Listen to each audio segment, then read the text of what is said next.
Op hires a private investigator on her sus husband and finds out about his disgusting sex addiction and affair. Husband demands for forgiveness and threatens to marry the other woman if Op does not comply.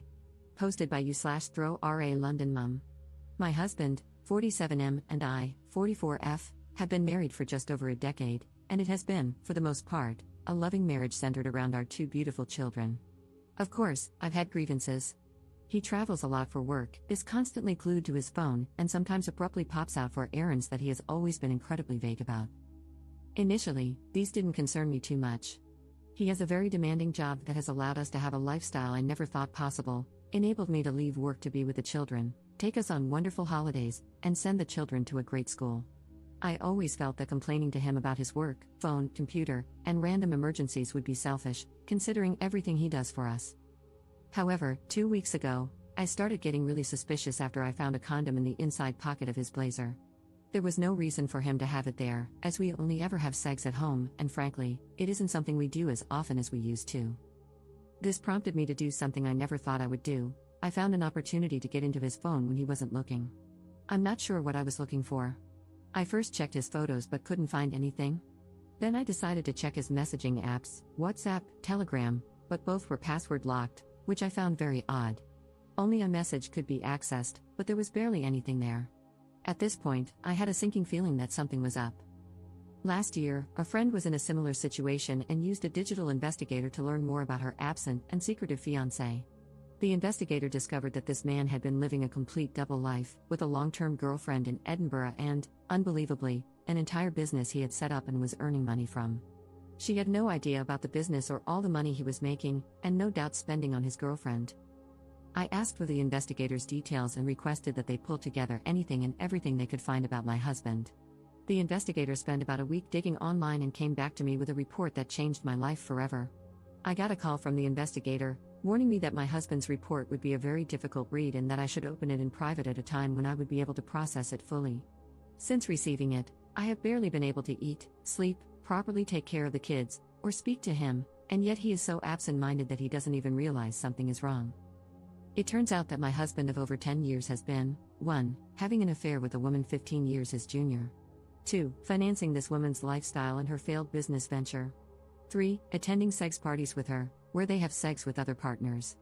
4. Posting in a revolting online sex forum, including pictures of his privates and details of his addiction to corn and escorts to his creepy online friends. And 5. Based on his posts online, he has clearly been spending thousands on escorts as far back as 7 years ago. I have no idea where to go from here. I don't know what to do. I have no idea how to confront him about this or if I should see a lawyer first. I know the obvious decision is to simply divorce, but our children are 9 and 7. I have loved him since we first met 14 years ago, and I know that I have a place in his heart too, in spite of these actions. If he is truly an addict, then maybe there is a way to get through this if he agrees to treatment? I am a complete mess, and I can't talk about this to anyone in person just yet. Any advice you have for me would be really appreciated. Relevant comments. Commenter. You are allowing your love of a cushy, expensive lifestyle to cloud your good judgment. You deserve better, and your children deserve a happy home, which this will never be with a parent who is any kind of addict. You will lose respect for yourself if you stay. Your peace of mind will have been sold for 20 pieces of Gucci. Get through the holidays any way you can. If your husband becomes suspicious, blame it on holiday stress. Give your kids one last nice holiday season. Right after the first of the year, call a few divorce attorneys and interview them. Bring the investigative reports. Hire the one with whom you click the best. Follow your attorney's advice to the letter. They're an expert, that's why you hired them. Don't listen to family, friends, or strangers on the internet. Get yourself into individual therapy to help you deal with the betrayal. Have your children see a child therapist to assess whether they need ongoing care. Be kind to yourself. You've only just found out about a massive betrayal. You didn't know, but now that you do, you're taking proactive steps to defend and care for yourself and your children. Your husband is on his own. He can get into therapy or not, it's not your problem, and don't take it on as one. Your plate will be plentiful with your business and that of your 2 children. Wishing you and your children a peaceful and joy-filled 2025 as you move together into a new life. Ops response. Thank you so much for this comment. This was one of the most useful ones I have gotten, and I truly took it to heart. I have yet to get into therapy, as I simply haven't had time for it yet, but I am planning to the moment things start to slow down a bit. Update 6 weeks later. This is an update to my original post from around a month ago. Firstly, I'd just like to thank almost every single one of you who has commented to offer me advice or messaged me privately. I took a lot of advice on board, especially from a legal standpoint, and this has proven to be of great benefit. I apologize for my long absence and lack of replies. I hope the update below explains it. I chose to wait until after New Year's as I did not want to rob the children of one last Christmas and New Year's holiday as a family. In the meantime, I researched solicitors and sought recommendations from trusted friends. Rather humiliatingly, after much urging on this website, I also scheduled and went through with an STI test. It was horrifically embarrassing, but I am relieved to say that it came back negative. I don't know how I could have coped if he had gotten me sick because of his revolting actions.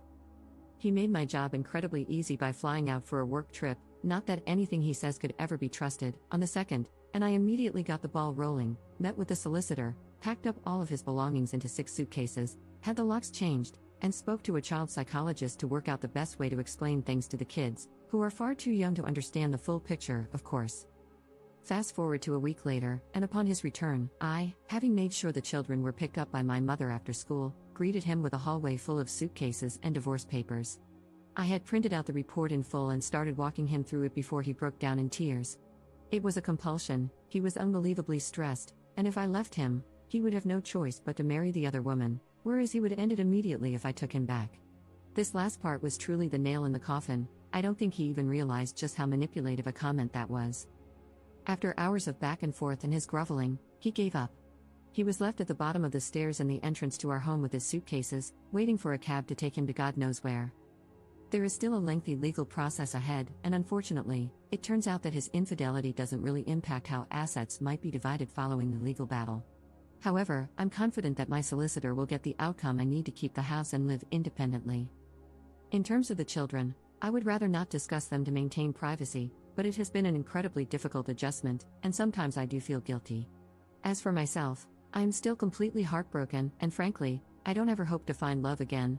I just don't think I can quite trust like that anymore. Finally, I'd just like to add that while most comments have been lovely and supportive, I did receive a number of comments and private messages blaming me for my soon-to-be ex-husband's behavior, claiming I did not give him sufficient sexual attention and that I shouldn't complain because he provided me with a certain lifestyle. Firstly, these comments are awful and betray a repulsive worldview regarding sex, intimacy, and marriage. Secondly, our ailing sex life was not my doing and was, at times, a criticism I myself had of our relationship, not the other way around. Thirdly, just because someone provides you with a lifestyle does not entitle them to treat you as if you're nothing, with no respect, no honesty. I would have hoped everyone would be aware of that. Up in the comments. Thanks for this. Sadly, because we are in the UK, cheating doesn't have much of an impact on divorce outcomes. However, my solicitor is among the best in the UK, and I trust that we're going to do some real damage. Second update 3 weeks later. I never imagined that a single Reddit post would change my life in such a profound way. To everyone who commented, messaged, and supported me, thank you. Your advice, encouragement, and even tough love gave me the clarity and strength I desperately needed. I'm truly sorry if I appeared to have ignored some of your comments and DMs. I just wanted to thank you all and leave this final update. I will check and try to respond to messages and comments as much as I can. In the weeks following my last update, I have been navigating a completely new reality. The legal process is still ongoing, and while my solicitor has warned me that things could get complicated, I'm standing my ground. I want a clean break, financial security for my children, and a future where I am no longer tethered to a man who deceived me in every way imaginable. The fact that his infidelity does not significantly impact the division of assets is a bitter pill to swallow, but I will not let it deter me from seeking what is fair. Thankfully, some aspects of his actions that the investigator uncovered will negatively impact his case. Emotionally, this has been one of the hardest things I've ever endured. The betrayal still cuts deep, and some nights, I find myself questioning everything. I keep going back over our years together, trying to pinpoint where I missed the signs, where I ignored my instincts. The truth is, I may never fully understand why he did what he did, but I have finally come to accept that his actions were never a reflection of my worth. I was not lacking. I was not failing. He was.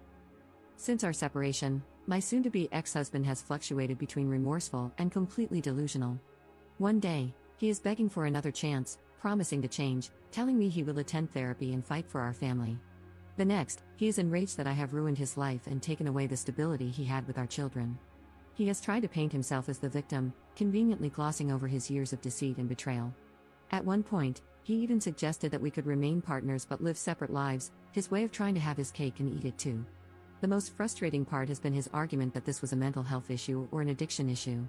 In reality, it is 100% an entitlement issue. I have a lot of supportive people on here to thank for making that very clear to me at a time when I was doubting this. The manipulation has been exhausting. He has reached out to mutual friends, attempting to garner sympathy and twist the narrative. I have had to set firm boundaries and remind myself that I owe him nothing. The man I thought I knew is gone, if he ever truly existed at all. His behavior in the past few weeks has only reinforced my decision to walk away for good. For those wondering about co-parenting, it is a work in progress. I won't share too much for privacy reasons, but he is currently on supervised visits while we establish a longer-term arrangement. The children are adjusting as best they can, and I am doing everything in my power to keep their lives as stable as possible. They are my focus now, and their well-being is my only priority. As for myself, I am healing, slowly but surely. I have reconnected with old friends, thrown myself into activities that bring me joy, and even started to look toward the future with something resembling hope. I won't lie, trusting again feels impossible right now. Love, at least the kind I believed in, feels like a distant and naive concept. But I also know that I am stronger than I ever thought I was, and that gives me faith that I will rebuild, in time, in my own way. I could never have imagined getting through this when I made my first post. Yet here I am on the other end of it. Still standing. To those who may find themselves in a similar situation, please trust your instincts. Do not gaslight yourself into ignoring the signs. If you don't have 100% certainty, find a way to get it like I did. Either try to gather evidence yourself, that you can use in court, or hire a private investigator like I did. And most importantly, remember that betrayal does not define you, how you rise from it does. This is my final update. I'm closing this chapter of my life for good. Thank you all, truly, for being part of my journey. Relevant comments. Commenter. I remember your previous post. Did he cut off the other woman? Ops response. I have no idea what is happening with that. Her social media posts have stopped suddenly, so perhaps he is no longer supporting her lifestyle?